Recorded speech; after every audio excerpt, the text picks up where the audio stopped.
আসসালামু আলাইকুম। ঢাকা শহরে ব্যাটারি চালিত অবৈধ অটোরিকশার বিরুদ্ধে ব্যবস্থা নেবে সরকার। দর্শক, অবৈধ অটোরিকশা অর্থাৎ ব্যাটারি চালিত যে সমস্ত অটোরিকশা ঢাকা শহরে চলে, এগুলো বেশিরভাগই অবৈধ। এখন বলতে পারেন যে তাহলে বৈধ রিক্সা কোনগুলো? বৈধ অটোরিকশা ঢাকা শহরে একটাও নাই। আপনারা জানেন যে আগে পেট্রোল চালিত রিক্সাগুলো ছিল, যেই কিছু রিক্সার লাইসেন্স ছিল, সরকার অনুমোদিত ছিল। সেই সমস্ত রিক্সাগুলো এখন আর নাই, সব অটোরিকশা হয়ে গিয়েছে। যার যার মতো সেই তৈরি করে নিয়েছে, যার ফলে এগুলো এখন সব অবৈধ হয়ে গিয়েছে। আর এই অবৈধ অটোরিকশা ঢাকা শহরে বাড়তে বাড়তে এত পরিমাণ হয়েছে যে এদের বিরুদ্ধে ব্যবস্থা নেওয়ার কথা বললেই এরা রাস্তায় আন্দোলন করে, যার ফলে এই আন্দোলনের সংখ্যা এত বেশি যে সরকার এদের বিরুদ্ধে ব্যবস্থা নিলেও সেটি দীর্ঘস্থায়ী হয় না। এদের বিরুদ্ধে ব্যবস্থা এক কথায় নিতেই পারে না। তো এখন এদের বিরুদ্ধে যদি ব্যবস্থা সরকার না নিতে পারে, তাহলে অবৈধ অটোরিকশা দিন যাচ্ছে আর বাড়তেছে। কারণ তারা তো জানে যে অবৈধ অটোরিকশা বলুক আর বৈধ অটোরিকশা বলুক, যাই কিছুই বলুক, আমাদের বিরুদ্ধে কোনোভাবেই কোনো সরকার ব্যবস্থা নিতে পারবে না। কারণ আমরা সংখ্যায় বেশি।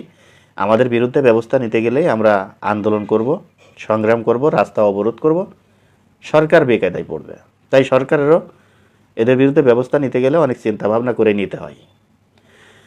এখন কথা হচ্ছে যে যদি ব্যবস্থা সরকার না নিতে পারে, তাহলে এই অটোরিকশার সংখ্যা যেভাবে বাড়তেছে, যেভাবে যানজট সৃষ্টি হচ্ছে, যেভাবে দুর্ঘটনাগুলো ঘটছে, এর সমাধান কি? গতকালকে ঢাকা দক্ষিণ সিটি কর্পোরেশন রিক্সা, ভ্যান, অটো মালিক সমিতির সাথে একটা আলোচনা করেছে। সেই আলোচনার মধ্য দিয়ে উঠে এসেছে ঢাকা শহরে এই অটোরিকশার সংখ্যা কমাতে হবে এবং অটোরিকশাগুলো বৈধভাবে চলাচল করতে হবে।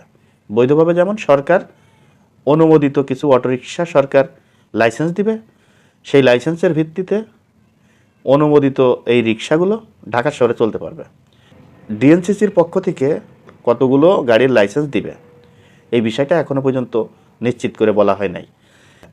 কারণ যেভাবে অটোরিকশাগুলো বাড়ছে দিন দিন, এখনই তো যানজটের শহর হিসেবে ঢাকা শহরটাই বিশ্বের মধ্যে 1 নম্বরে চলে এসেছে। আর কিছুদিন পরে যদি এভাবে এই অটোরিকশাগুলো চলে, এই অটোরিকশাগুলো যদি বাড়তে থাকে, এর বিরুদ্ধে যদি এখনই কোনো পদক্ষেপ না নেওয়া হয়, তাহলে একটা অকার্যকর রাজধানী হিসেবে সারা বিশ্বের কাছে পরিচিতি লাভ করবে। যারা অটোরিকশা চালায় এদের কিন্তু কোনো লাইসেন্স নাই, এদের কোনো ট্যার্নিং নাই, এরা ট্যার্নিং প্রাপ্ত না। কিছু কিছু চালক ছাড়া, যেমন অনেক চালক আছে তারা বিভিন্ন গাড়ির ড্রাইভার ছিল, তারা সেই গাড়ি চালানো বাদ দিয়ে অটোরিকশা চালায়। মোটামুটি তারা একটু নিয়ম শৃঙ্খলা জানে, তারা তাদের মতো করে চালায়।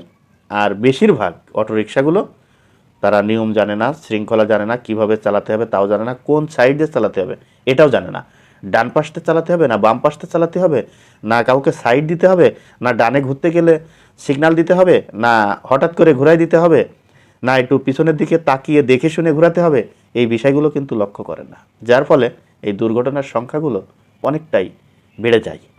এজন্য এই অটোরিকশাগুলো অতি দ্রুত যদি নিয়ন্ত্রণের ভিতরে না আনতে পারে, তাহলে আমাদের এই ঢাকা শহর একেবারেই একটা অকার্যকর শহর হিসেবে পরিচিতি পাবে, অতি দ্রুতই পাবে।